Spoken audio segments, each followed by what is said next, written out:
بتانے کا مقصد، چلے میں آپ کے سامنے ایک نظم رکھتا ہوں ماہر القادری. یہ بہت پرانے اور بڑے زبردست پوئٹ تھے. انہوں نے بڑی زبردست قرآن کی فریاد کے نام سے نظم لکھی ہے. 2-4 منٹ میں لے کے ہم اس کو سم اپ کرتے ہیں.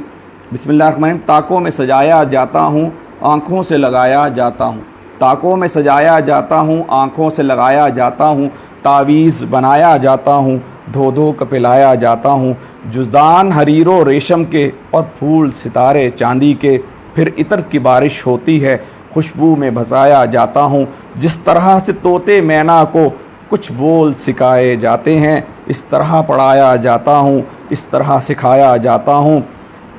جب قول و قسم لینے کے لیے تکرار کی نوبت آتی ہے، پھر میری ضرورت پڑتی ہے، ہاتھوں پہ اٹھایا جاتا ہوں. دل سوز سے خالی رہتے ہیں، دل سوز سے خالی رہتے ہیں، آنکھیں ہیں کہ نم ہوتی ہی نہیں. دل سوز سے خالی رہتے ہیں، آنکھیں ہیں کہ نم ہوتی ہی نہیں. کہنے کو میں ایک ایک جلسے میں پڑھ پڑھ کر سنایا جاتا ہوں. نیکی پہ بدی کا غلبہ ہے، سچائی سے بڑھ کر دھوکا ہے. ایک بار ہنسایا جاتا ہوں، 100 بار رلایا جاتا ہوں. یہ مجھ سے عقیدت کے دعوے، قانون پہ راضی غیر. یعنی وہ کہتے ہیں عقیدت بھی ہم کرتے ہیں اور قانون غیروں کا، قانون غیروں کا. عقیدت قرآن سے کر رہے ہیں کہ ہم اس کے مطابق چلیں گے. وہ کاسمک بیلنس، وہ توازن، ووضع المیزان، میں نے میزان قائم کی، وہ اس کو سب کو توڑ کے رکھ دیتے ہیں. بس ہم دیکھتے ہیں مفاد، مجھے جلدی مفاد کہاں سے مل رہا ہے. اس کے اوپر پاؤں رکھ کے مجھے چڑھنا پڑ رہا ہے تو چڑھ جاؤ، کوئی مسئلہ نہیں ہے، مجھے تو فائدہ ہو رہا ہے نا. اس کو گرانا تو گرا دو، مجھے تو اسٹیٹس مل رہا ہے نا. اس کا گھر تباہ ہو رہا ہے تو تباہ ہونے دو. یعنی میں اپنی بیٹی کو کسی کو دیکھنا گوارا نہیں کرتا، لیکن دوسروں کے بیٹے کو دیکھ رہا ہوں، بیلنس کو آؤٹ کر رہا ہوں نا. میں دوسرے کو بیٹے کو گھور گھور دیکھ رہا ہوں، موبائل کے اندر دیکھ رہا ہوں، ٹی وی کے اندر دیکھ رہا ہوں، فلموں کے اندر دیکھ رہا ہوں. لیکن میں نہیں چاہتا کہ میری بہن کو کوئی دیکھے، میری بیوی کو کوئی دیکھے، میری ماں کو کوئی دیکھے. میں اس بیلنس کو چھوڑتے اور تو یہاں پر یہ بتایا جا رہا ہے کہ یہ مجھ سے عقیدت کے دعوے، قانون پہ راضی غیروں کے. یوں بھی مجھے رسوا کرتے ہیں، ایسے بھی سنایا جاتا ہوں. کس بزم میں مجھ کو یار نہیں، کس عرس میں میری دھوم نہیں. یہ عرس ہوتے ہیں نا، کوئی ذکر نہیں ہوتا. قرآن کیسے ہوتا ہے؟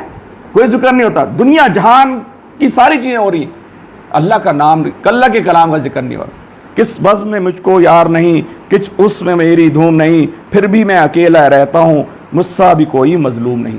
عزیزان گرامی، یہ قرآن مجید کا یہ دیکھیں ہمارا المیہ ہے، کتنا بڑا المیہ ہے. کہ میں مولانا مودودی رحمۃ اللہ کے ایک بڑی خوبصورت انہوں نے کوٹیشن کی. انہوں نے کہا اگر کوئی لیٹر، یہ چائنیز ہے نا، ہیپسک کا کوئی لیٹر آپ کو مل جائے چائنیز میں، اس کا انگلش میں نہ ہو، تو آپ اس وقت تک بے چین رہیں گے جب تک آپ اس کا ترجمہ نہیں کرا لیں گے. ایسے نا، ایک کے پاس جائیں گے، 2 کے پاس جائیں گے، 3 کے پاس جائیں گے، یار مجھے یہ دیا کیا ہے یار، یہ مجھے وارننگ لیٹر ملا ہے، کوئی اپریسیشن مجھے ملی ہے، کوئی ریوارڈ مجھے ملا ہے، کوئی پیسے مجھے ملے ہیں، کیا چیز ملی ہے.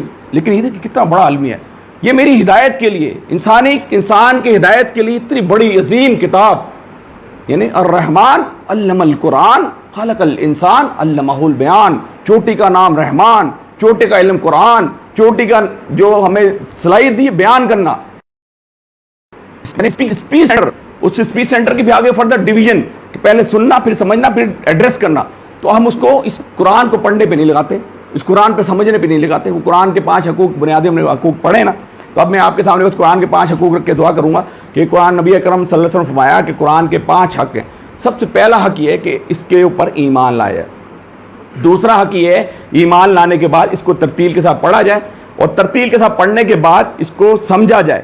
یعنی آپ نے ایمان لائے، اس کو پڑھا، پھر کو سمجھا، سمجھنے کے بعد اس کی باتوں پر عمل کیا، امپلیمنٹ کیا، اپنے اوپر امپلیمنٹ کیا، اور اپنے پر امپلیمنٹ کرنے کے بعد اس کے نظام کے غلبے کے لیے کوشش کی. تو اللہ تعالیٰ دعا ہے کہ اللہ تعالیٰ ہمیں اس قرآن کو پڑھنے کی، سمجھنے کی، اس کی باتوں پر عمل کرنے کی، اور اس دعوت کو اس خطے کے اندر جہاں ہم بیٹھے ہیں زیادہ لوگوں تک پہنچانے کی توفیق عطا فرمائے. کیونکہ یہ میری اور آپ کی ہر بندے کی ذمہ داری ہے کہ اس کو قرآن کو سمجھنا ہے. اللہ کے نبی اکرم صلی اللہ علیہ وسلم اس دنیا سے جانے کے بعد اب ہر امتی کی ذمہ داری کہ اس کی دعوت کو لوگوں تک پہنچانا ہے. اللہ تعالیٰ ہمیں عمل کی توفیق عطا فرمائے. اللہم صلی